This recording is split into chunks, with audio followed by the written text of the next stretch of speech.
Isang paalala, ang video na ito ay ayon lamang sa aking sariling pananaliksik. Hindi ko nais na pilitin ang sino man na maniwala sa videong inyong matutunghayan. Kung hindi kayo kumbinsido sa mga impormasyon at taliwas ang inyong paniniwala sa kaalamang aking ilalahad, maaari kayong gumawa ng sarili ninyong pagsisiyasat para sa inyong kakontentuhan. Ang videong ito ay gabay lamang sa mas malalim na kaalaman at pag-intindi at hindi gawa ng isang profesional. Naniniwala ako na malaya tayong magbigay ng opinyon at suhestyon bilang malayang mamamayan ng Pilipinas. Maraming salamat po.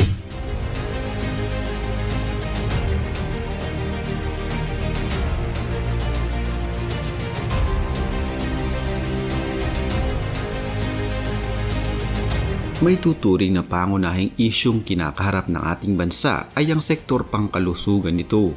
Ang ilan sa mga nagiging programa nito bagamat epektibo, kadalasan ay nasasangkot sa mga kontrobersiya at suliraning bunsod pa din ng mga tiwaling tao sa gobyerno.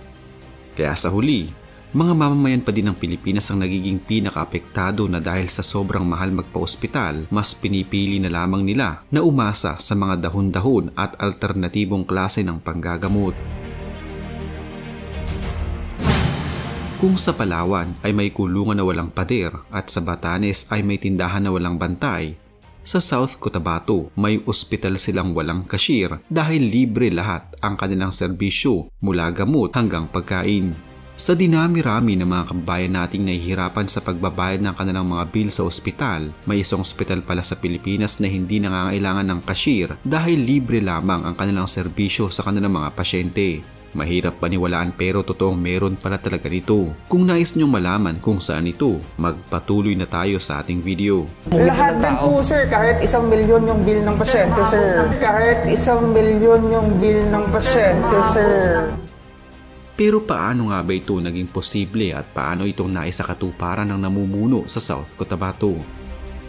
Una nagkaroon tayo ng tinatawag na town hall meetings. So ginagawa natin, nagkakaroon ng town hall meeting sa mga barangay, sa mga munisipyo. Nung mayor ako, doon kasi nagsimula yan. Nung nag-town hall meetings tayo, nag-gather natin yung mga information, yung mga needs ng tao. Doon lang natin nalaman na importante pala talaga sa kanila yung libreng ospitalisasyon dahil nga sa ang magiging problema nila, pag hindi kasi nila napaglaanan ng pundo yung hospitalisasyon dahil from hand to mouth yung trabaho nila.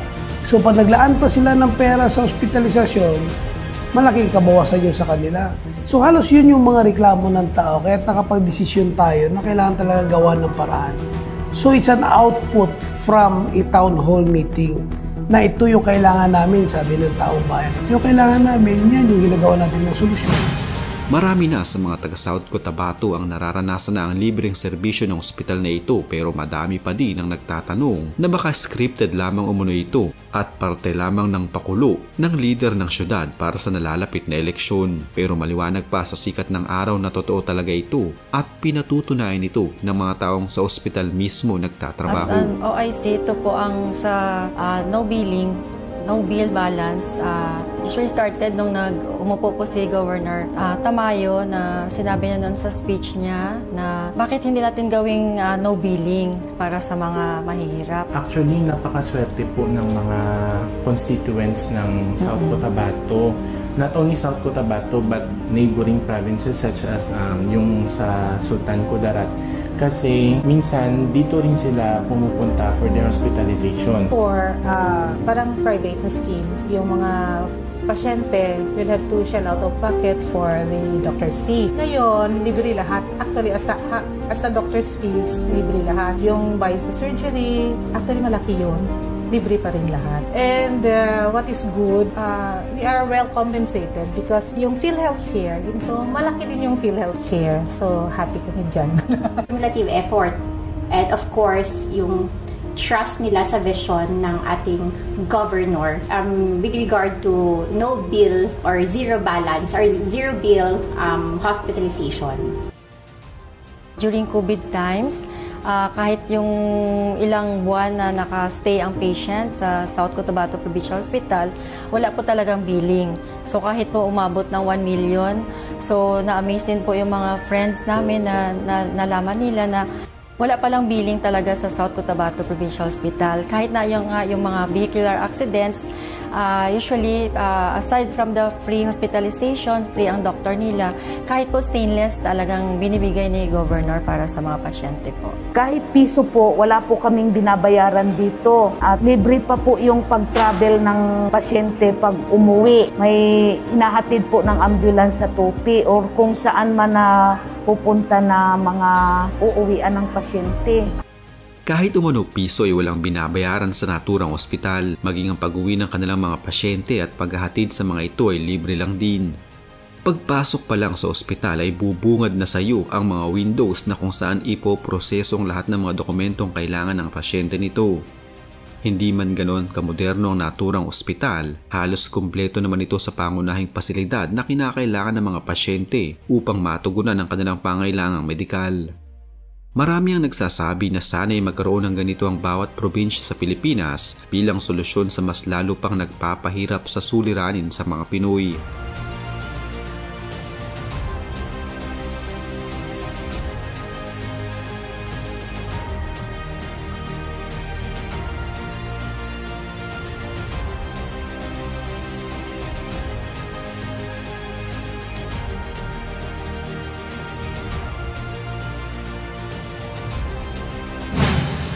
Organisado ang lahat sa naturang ospital at hindi nagkakagulo sa kanilang mga proseso.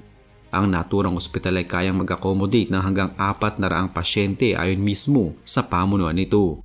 Sa mga pagkakataon na mas dumarami ang kanilang pasyente, sinisiguro nila na hindi napapabayaan ng iba at tinitiyak na lahat ng mga papasok sa kanilang pasyente ay kanilang naasikaso. Mas maganda din sa ospital na ito ay kahit hindi taga South Cotabato, maaari din silang pumunta sa naturang ospital.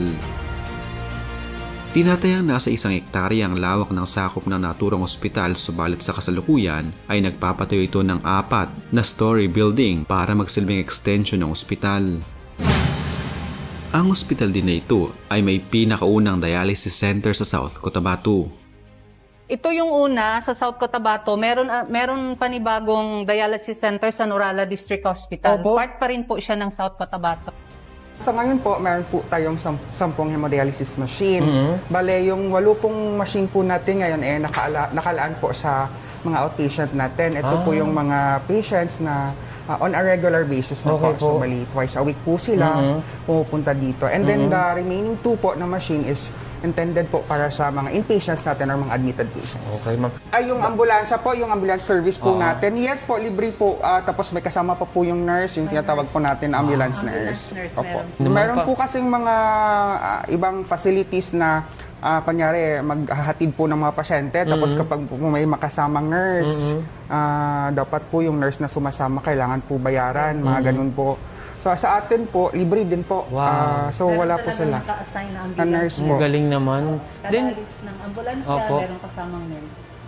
Hindi may tatanggi na ang ganitong klase ng ospital ay dapat hindi na lamang sa South Cotabato mayroon. Malaki ang patunay nito ng mga namumuno sa South Cotabato ay may tunay na hangarin at malasakit para sa kanilang mga mamamayan. Hindi biro ang magkasakit sa panahon ngayon, pero para sa mga taga South Cotabato, hindi na sila mahihirapan sa tuwing sila ay magkakasakit.